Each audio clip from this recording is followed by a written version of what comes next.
Congratulations, Patricia Payumo, Miss Summer Body 2024. Thank you. Thank you, me. How does it feel na mga pinagpaguran mo ay talagang worth it? This is actually my first time joining a Bikini Open, and thank you people of Mandaluyong for hailing me as your Transbot 2024. Ang dami na mga nagtitiwala at tumahanga sa iyo right there. Ano ang masasabi mo sa mga kabataan natin dyan?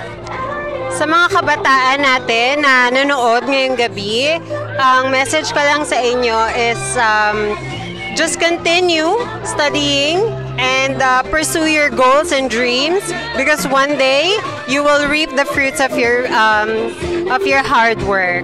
Okay, right beside here ang ating Mr. Summer Body. Okay, napapaligiran tayo ng mga gwapo at magaganda. How does it feel that you won the best Mr. Summer Body? I'm not expecting it because my competitors has lots of more masculine, has more cuts and abs. I'm just being myself on the stage and having fun. Ano sa palagay mo yung nagpanalo sa'yo?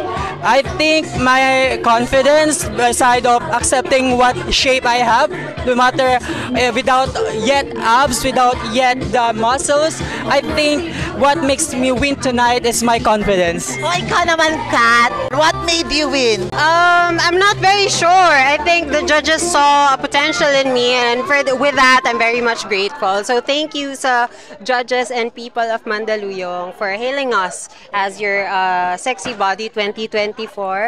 Yeah, this is Miss Summer Body, Mr. and Miss Summer Body. What's the ingredient or the secret of that kind of body that you have?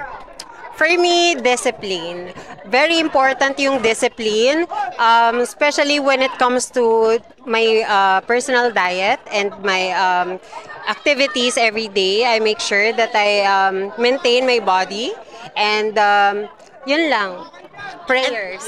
Prayers, exactly. And what about you? What is the secret of that body? Since I'm a slim type body, it costs like you need to gain calories, and I'm starting with that. But what is important, what my Patricia said, is self-discipline, and what is important is consistency. That's much important also, because you need to maintain, you need to self-discipline, you need to manage your time, at the same time enjoy the process of diet. Yeah. Prayers and consistency. Again, congratulations, Mr. and Miss Summer Body Mandaluyong Plainview. And thank you to the people of Plainview as well. Thank you so much.